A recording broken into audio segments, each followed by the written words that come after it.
Hello guys, welcome on your YouTube channel. Farm Dunia provides a new study series, question often confused in examination hall series. Now I have solution for that problem. Provide the purified version of the gist of the NCERT. Our previous lecture is Lok Adalat, Public Code. Now today we are discuss Gram Nyayalay, Village code. आज का हमारा विषय है village code, ग्राम न्यायालय। अभी तक अगर आपने चैनल को सब्सक्राइब नहीं किया तो कृपया सब्सक्राइब कर दें, लाइक कर दें, वीडियोस को बराबर शेयर करते हैं। सभी लोगों तक वीडियो पहुंचे तो बहुत अच्छी बात है। विधि मंत्रालय ने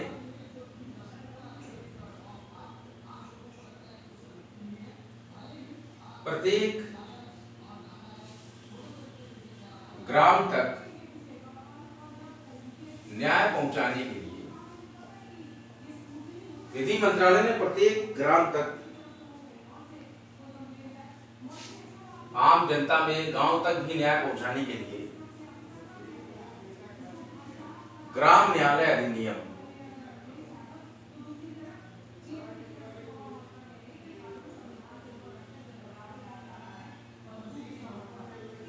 ग्राम न्यायालय अधिनियम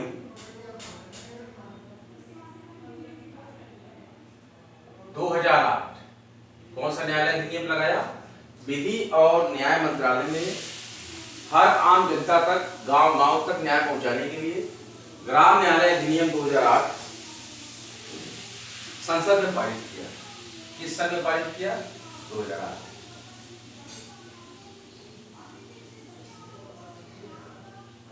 हम इंडियन पॉलिटी एंड कॉन्स्टिट्यूशन के महत्वपूर्ण विषयों को पढ़ रहे हैं, जो कि purely UPSC, PCS, SSC, all type of one time mains examination के लिए है। जुडिशरी की लेक्चर्स लगभग सेम है, बट जुडिशरी के जो लेक्चर्स हैं वो डिफरेंट होते हैं। मैं यहाँ पर आपको कंपटीशन कोचिंग के लिए इंडियन पॉलिटी एंड कॉन्स्टिट्यूशन के अंतर्गत जो हमारी एनसीईआरटी सिलेबस है उसके जिस्ट फॉर्मेट को यहाँ पर मैं लेक्चर के माध्यम से पढ़ाऊंगा। ग्राम न्यायालय में विधि मंत्रालय, विधि और न्याय मंत्रालय ने प्रत्येक आम जन तक न्याय पहुंचाने के लिए ग्राम न्यायालय अधिनियम 2008 संसद में पारित किया और 2 अक्टूबर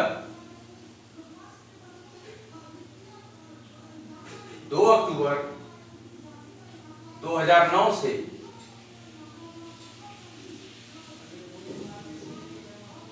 कुछ राज्यों में ग्राम न्यायालय 2 अक्टूबर 2009 से कुछ राज्यों में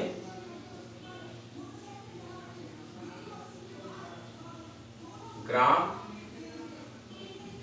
न्यायालय कार्य करने लगे।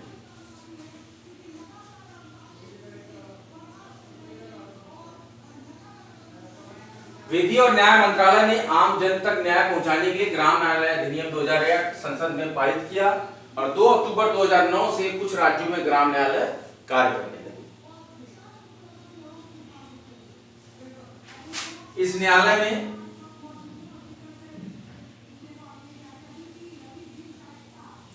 प्रथम श्रेणी मजिस्ट्रेट,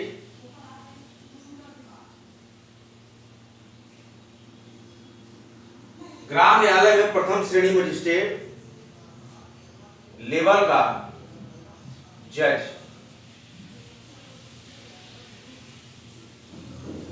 होता है,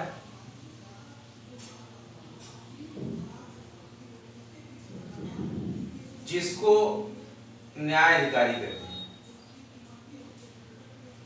न्यायाधिकारी कहते हैं। क्या कहते हैं? विधि मंत्रालय, विधि और न्याय मंत्रालय ने आम जन तक न्याय पहुंचाने के लिए ग्राम न्यायालय अधिनियम 2008 संसद में पारित किया और 2 अक्टूबर 2009 से कुछ राज्यों में ग्राम न्यायालय कार्य करने लगे। और ग्राम न्यायालय में प्रथम श्रेणी मजिस्ट्रेट स्तर का जज होता है, जिसे न्यायाधिकारी कहते हैं। क्या कहते हैं? न्यायाधिकारी कहते हैं। इनकी नियुक्ति, न्यायाधिकारी की नियुक्ति संबंधित राज्य, जिस राज्य में है ये ग्राम न्यायालय, इनकी नियुक्ति संबंधित राज्य के हाई कोर्ट, इनकी नियुक्ति संबंधित राज्य के हाई कोर्ट के परामर्श से राज्य सरकार करती है, के परामर्श से राज्य सरकार करती है। बहुत ही इजी था ग्राम न्यायालय, जो कि 2 अक्टूबर 2009 को प्रभाव में आया कुछ राज्यों में, और इसके प्रथम श्रेणी मजिस्ट्रेट स्तर का जज होते हैं, जिसको कि न्यायाधिकारी पद बोलते हैं। कौन सा पद बोलते हैं इनको? न्यायाधिकारी के नाम से संबोधित करते हैं, और इनकी न्यायाधिकारियों की नियुक्ति संबंधित राज्य के हाई कोर्ट के परामर्श से कौन करता है? राज्य सरकार करती है। अगला महत्वपूर्ण पॉइंट है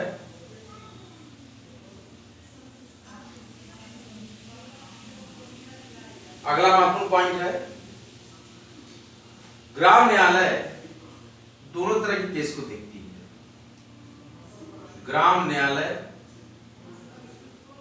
सिविल और आपराधिक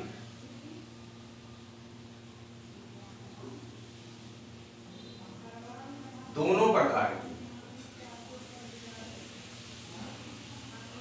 वादों, ग्राम न्यायालय क्या करती है? सिविल और आपराधिक दोनों प्रकार के मामलों को देखता है।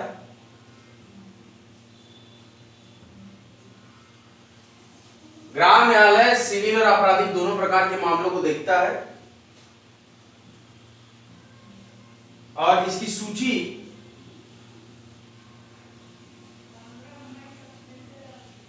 सूची ग्राम न्यायालय अधिनियम, कौन कौन से मामले देखते हैं इसकी सूची? ग्राम न्यायालय अधिनियम एक बना था, एक्ट बना था, ग्राम न्यायालय अधिनियम की अनुसूची में दी गई।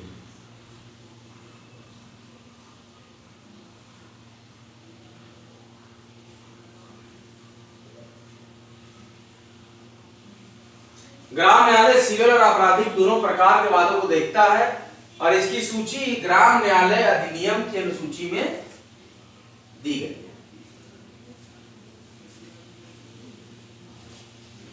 2 वर्ष की, नेक्स्ट पॉइंट इंपॉर्टेंट, 2 वर्ष की अधिकतम सजा प्राप्त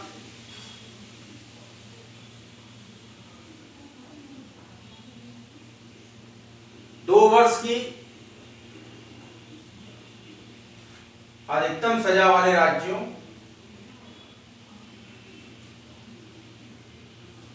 आपराधिक मामलों,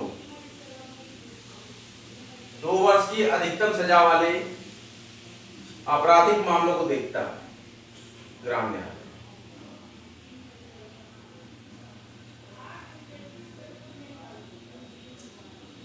दो वर्ष की अधिकतम सजा वाले आपराधिक मामलों को देखता है ग्राम न्यायालय। दूसरी तरफ, जो दूसरा इसका पहलू है, करता क्या है? दूसरी तरफ सिविल मामलों के अंतर्गत दीवानी के मामलों,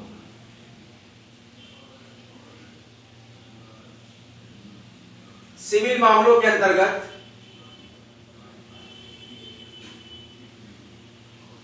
न्यूनतम मजदूरी अधिनियम, न्यूनतम मजदूरी अधिनियम 1948,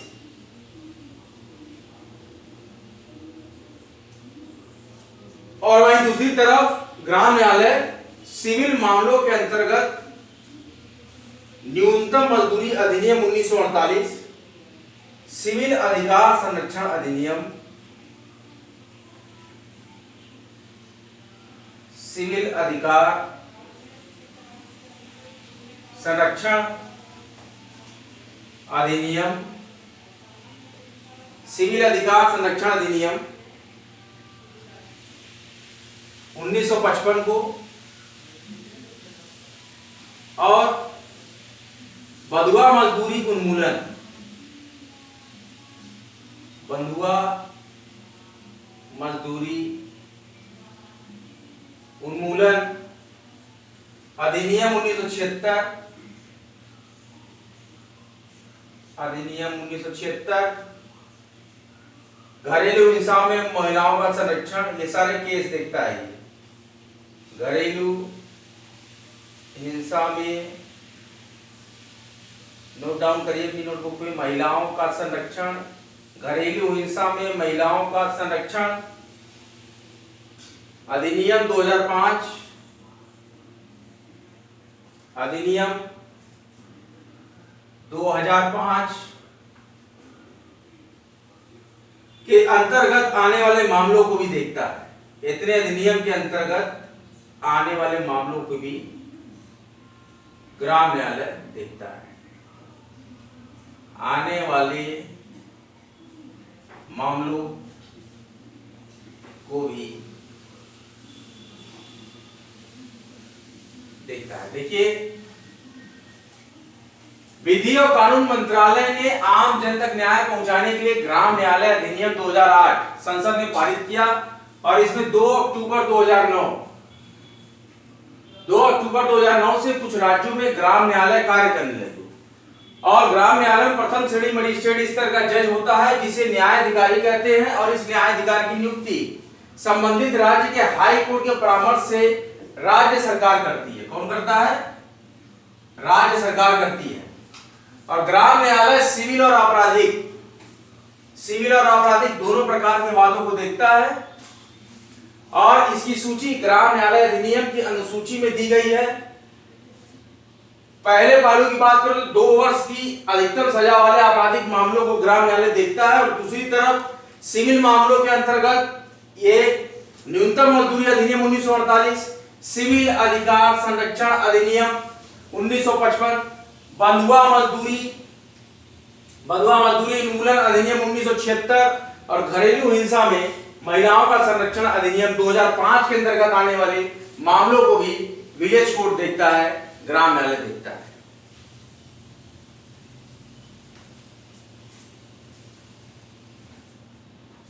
अब इसमें महत्वपूर्ण टॉपिक आएगा,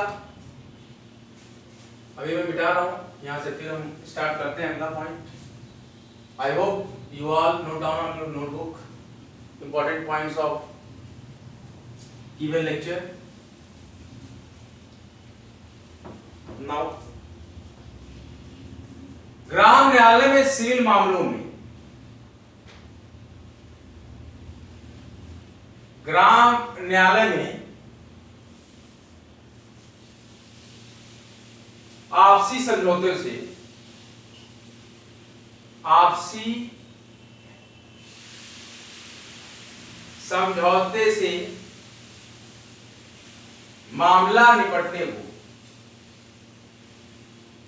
मामला निपटाने की कोशिश की जाती है, समझौता हो जाए।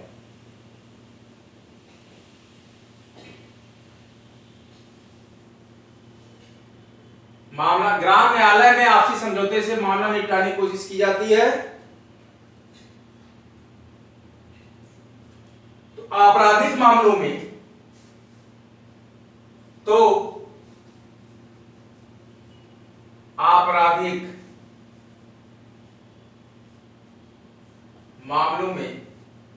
बहुत इंपॉर्टेंट पॉइंट है, इसमें से इंपॉर्टेंट पॉइंट्स को आप नोट करते रहिए। ग्राम न्यायालय में आपसी समझौते से मामला निपटाने की कोशिश की जाती है और तो आपराधिक मामलों में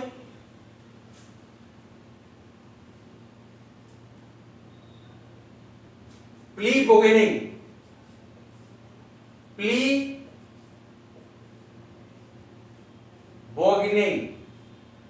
आपराधिक मामले में प्ली बोगनिंग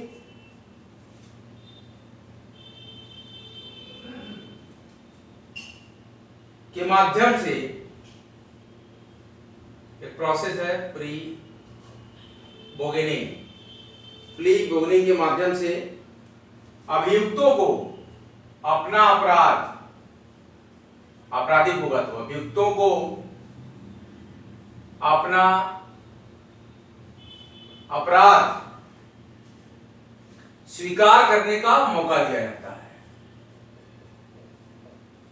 स्वीकार करने का मौका दिया जाता है। किस प्रोसेस के थ्रू? ये कौन सा प्रोसेस है? Which will we have to get a chance for the criminal to accept their crime.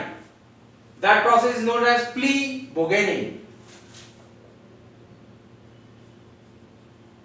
Plea bargaining. Plea bargaining is the process in which the type of education of the judiciary language that I have explained by when convicted person have accept their crime,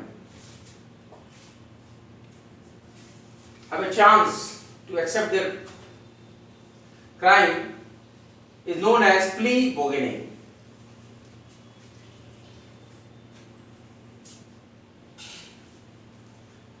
high court परामर्श से राज्य सरकार नियुक्ति करता है न्यायाधिकारी की। ग्राम न्यायालय civil और आपराधिक दोनों प्रकार के वादों को देखता है और इसकी सूची ग्राम न्यायालय अधिनियम की अनुसूची में दी गई है।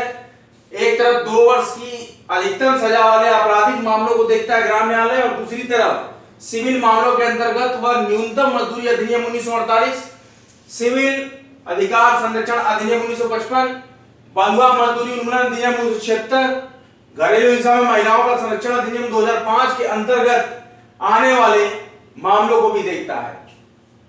और ग्राम न्यायालय में आपसी समझौते से मामला निपटाने की कोशिश की जाती है, तो वहीं आपराधिक मामलों में प्ली बोगेनिंग के माध्यम से अभियुक्तों को अपना अपराध स्वीकार करने का मौका दिया जाता है। I hope you have clear this concept and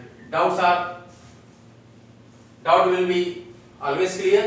Now we have proceed for the next topic, next heading, because UPPC's examination are very nearer, just about 1 month left, only 1 month timing.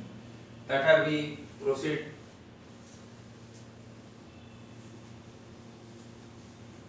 for next topic. न्यायिक सक्रियता, judicial activeness. Judicial activeness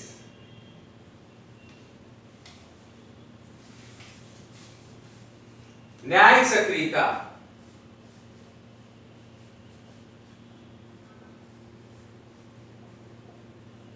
न्यायिक सक्रियता, judicial activeness.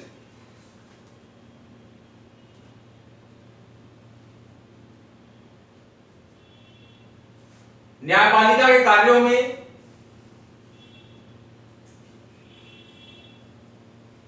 न्यायिक सक्रियता क्या होता है? न्यायपालिका के कार्यों में क्रांतिकारी परिवर्तन लाता है। क्रांतिकारी परिवर्तन करके पहले उन्हें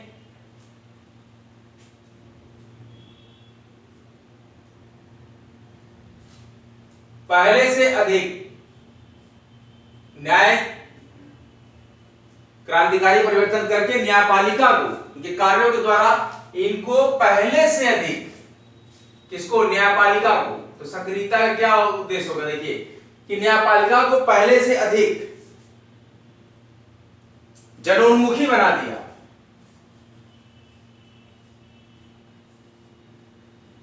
जनोन्मुखी बना दिया। जनोन्मुखी मतलब कि जनता के प्रति एक प्रगाढ़ विश्वास,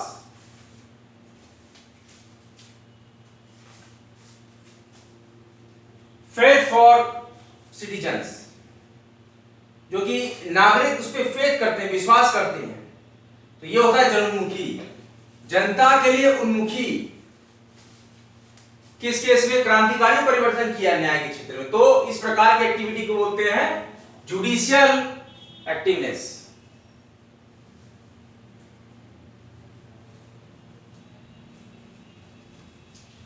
ये न्यायपालिका के कार्यों में क्रांतिकारी परिवर्तन करके उनको पहले से अधिक जनोन्मुखी बना दिया, मतलब कि पॉपुलर इन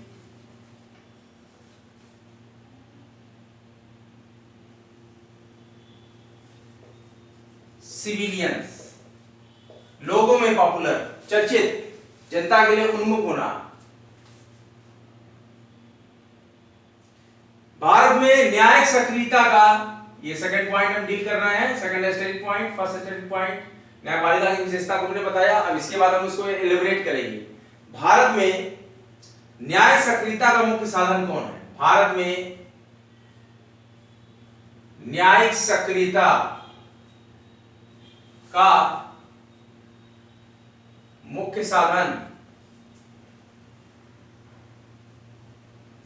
जनहित याचिका है। क्या है?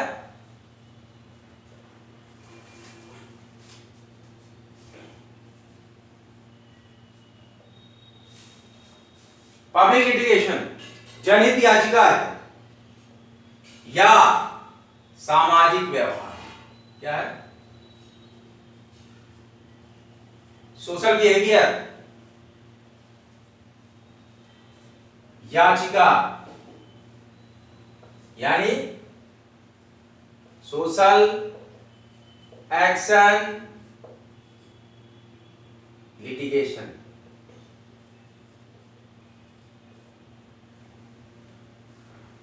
भारत में न्यायिक सक्रियता का मुख्य साधन पब्लिक लिटिगेशन,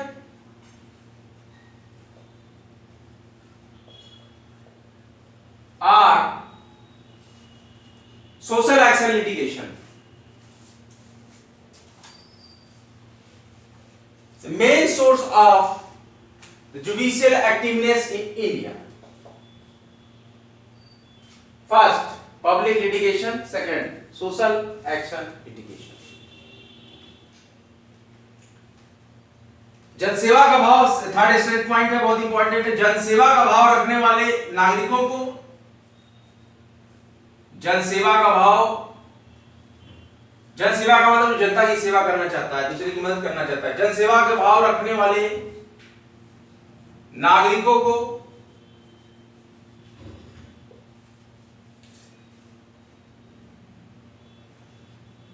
एवं स्वयंसेवी संस्थाओं को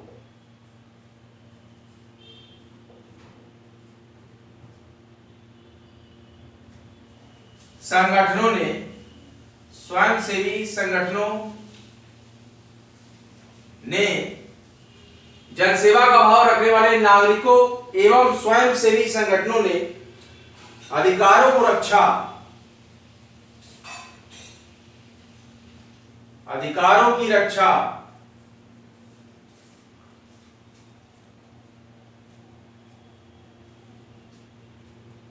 गरीबों के जीवन को बेहतर बनाना, गरीबों के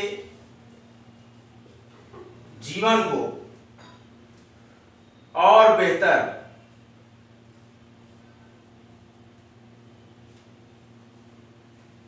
बनाने, और क्या करते हैं? पर्यावरण की सुरक्षा,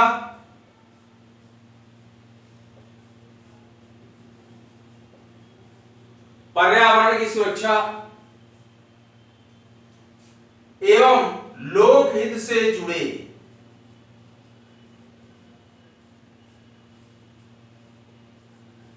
अनेक, एवं लोकहित से जुड़े अनेक न्यायपालिका,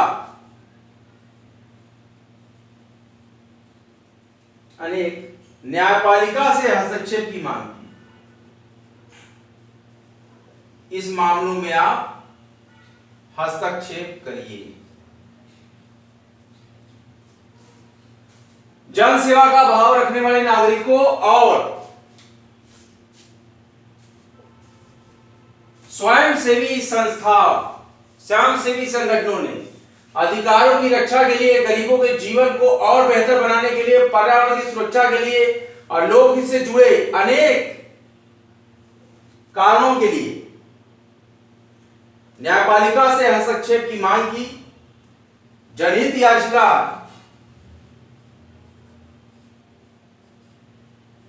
जो जनहित याचिका होती है, पब्लिक लिटिगेशन, न्यायिक सक्रियता का सबसे बड़ा,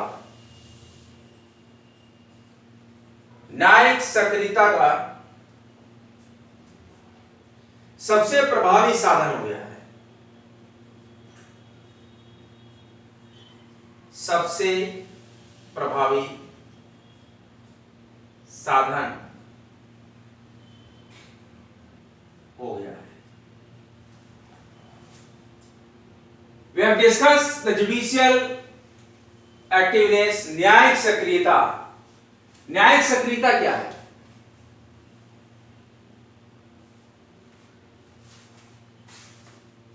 What we have determined in judicial activism. Judicial activeness is हमें न्यायपालिका के कार्यों को क्रांतिकारी परिवर्तन करके उनको पहले से भी अधिक जनोन्मुखी यानी पॉपुलर बना देना है, जनता के प्रति उन्मुख होने के लिए। और भारत में न्यायिक सक्रियता का मुख्य साधन जनहित याचिका और सामाजिक व्यवहार याचिका यानी कि पब्लिक लिटिगेशन है पहला साधन, और दूसरा है सोशल एक्शन लिटिगेशन। जनसेवा का भाव रखने वाले नागरिकों और स्वयंसेवी संगठनों ने अधिकारों की रक्षा, गरीबों के जीवन को और बेहतर बनाने, पर्यावरण की सुरक्षा और लोकहित से जुड़े अनेक मामले में न्यायपालिका से हस्तक्षेप करने की मांग की, और जनहित याचिका यानी कि पब्लिक लिटिगेशन को न्यायिक सक्रियता का सबसे प्रभावी साधन माना गया। Very effective resources of judicial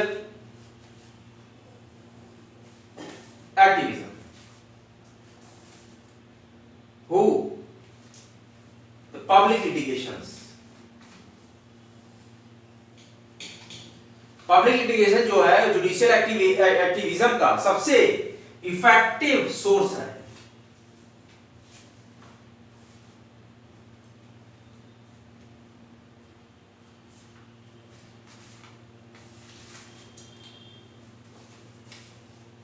बहुत ही महत्वपूर्ण चर्चाओं को हमने यहाँ पर किया।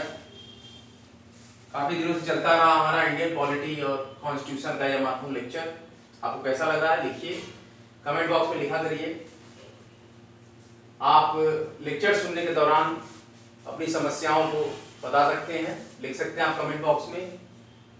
हमारी कम्युनिटी वॉल पे लिखिए, कमेंट बॉक्स में लिखिए, मेल करिए और बताइए कि लेक्चर्स में और किस तरीके के लेक्चर्स आपको चाहिए, किस तरीके का सिंथेसाइज और एनालिटिकल लेक्चर्स जो मैं परफॉर्म कर रहा हूँ आपके समक्ष। तो आपको कैसा लग रहा है? अच्छा लग रहा है? अच्छा ही बताइए। कुछ कमी हो लेक्चर्स में तो उसके बारे में भी आप बताइए कि इस तरीके की इम्प्रूवमेंट होनी चाहिए, क्योंकि यह पूरी तरीके से छात्र हित के लिए बनाया गया एक कार्य है, जिसमें कि मैं पूरा प्रयास कर रहा हूँ कि हर छात्र तक ये मुक्त शिक्षा का एक महत्वपूर्ण आयाम पहुँचे और हर छात्र को मुक्त शिक्षा निःशुल्क प्राप्त हो। इसीलिए कॉम्पटेरिया पूरी तरीके से कटिबद्ध है। कॉम्पटेरिया एजुकेशन चैनल है provide for the all needy students a very synthetical, analytical and very important type of gist and crux of the NCERTs on the very purified form, totally free on that platform, Competeria. I try to best lectures for the students, aspirants, competitors, which will prepare for UPSC, PSC, PCS, SSC, all type of one-day and mains examination, which will be held on governed by central government or any state governments. आप लोग लिखिए और बताइए किस प्रकार के lectures आपको लग रहे हैं। बने रहिए, जमे रहिए, लेक्चर्स को लाइक कीजिए, शेयर कीजिए, नोटिफिकेशन बेल को ऑन कर दीजिए। जब भी मैं लेक्चर अपलोड करूंगा किसी भी वक्त तो आपको एक शॉर्ट नोटिफिकेशन जाएगी, उसको ऑल पे सेट कर दीजिए नोटिफिकेशन बेल को ऑन करके, और कॉम्पटेरिया YT चैनल को सब्सक्राइब कीजिए। अगला लेक्चर बहुत ही जल्द आपके समक्ष आएगा। तब तक के लिए जय हिंद, जय भारत।